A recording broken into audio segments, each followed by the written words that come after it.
നിങ്ങളുടെ favourite shows ഇനി ഒരിക്കലും മിസ്സാവില്ല. ഇപ്പോൾ C5 കാണും നിങ്ങളുടെ ഫേവറേറ്റ് ഷോസ് തികച്ചും സൗജന്യമായി. എങ്ങനെ തോന്നടി നിനക്ക് എന്നോട് ഇങ്ങനെ ചെയ്യാൻ? അല്ലത് ഞാൻ പറയട്ടെ വിഷ്ണുട്ടാ, ഞാൻ മോനെ എന്തൊക്കെയാ മോനെ നീ പറയുന്നത്? ഇതിന്റെ സത്യാവസ്ഥ എന്താന്ന് മനസ്സിലാക്കുമ്പോ എനിക്കിനി ഒന്നും അറിയണ്ട. എനിക്കറിയേണ്ടതെല്ലാം ഞാൻ അറിഞ്ഞു.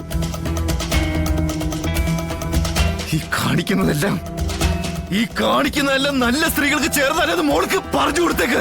വിഷ്ണു അമ്മേ പറയട്ടെ, മതിയാവോളം പറയട്ടെ.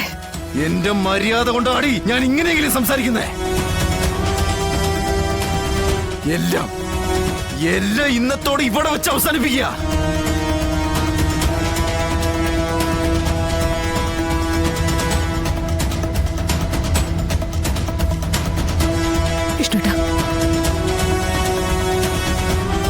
വിഷ്ണുവേട്ട സത്യം എന്താണെന്ന് അറിയണം. അതറിയാതെ വിഷ്ണുവേട്ടൻ ഇവിടുന്ന് പോകാൻ പറ്റില്ല. ശാലിനി,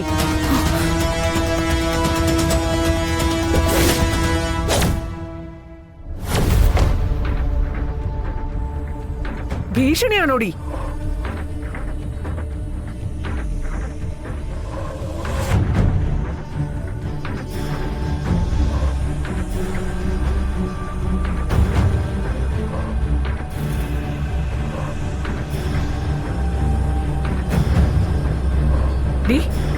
നീ എന്റെ മകനെ ഭീഷണിപ്പെടുത്തുവാണോന്നാ ഞാൻ ചോദിച്ചത്.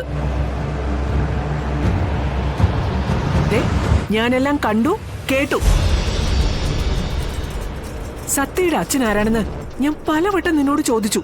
അപ്പോഴൊന്നും നീ കൃത്യമായൊരു മറുപടി തരാതെ സത്യയുടെ അച്ഛന്റെ സ്ഥാനം എന്റെ മകന്റെ തലയിൽ കെട്ടിവെക്കാൻ നോക്കുകയായിരുന്നു.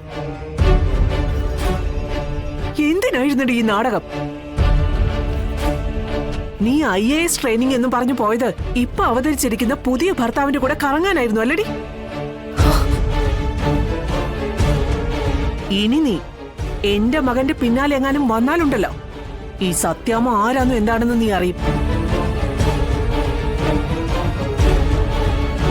ദൈവമായിട്ടാ ഇപ്പോഴത്തെ നിന്റെ ഭർത്താവിനെ ഞങ്ങളുടെ കൺമുമ്പിൽ കൊണ്ടുവന്ന് കാണിച്ചത്. ഇല്ലെങ്കിൽ പാവ ഇനി അവൻ ചതിക്കപ്പെട്ടാനെ. എന്റെ സത്യമേ, നിങ്ങൾ സത്യം അറിയാതെ ഈ കിടന്ന് ഒച്ച വെക്കുന്നത്. ഇനി എന്തറിയാനാ? അറിഞ്ഞിടത്തോളൊക്കെ മതി. ശാരദാമ്മേ, നിങ്ങളുടെ കുടുംബക്കാരൊക്കെ ഇങ്ങനെയാണല്ലോ. നുണക്കഥകൾ കൊണ്ട് ജീവിതത്തെ വിലക്കെടുത്തവർ.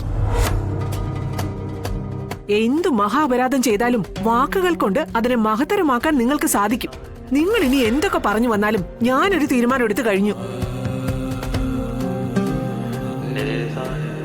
എന്റെ മകന് ഇനി ഇങ്ങനെ ഒരു ബന്ധം വേണ്ട.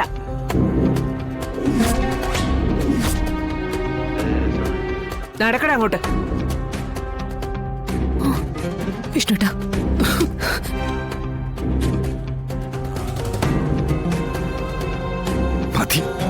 വിഷ്ണുട്ടാ പ്ലീസ്. വിഷ്ണുട്ടാ പ്ലീസ്.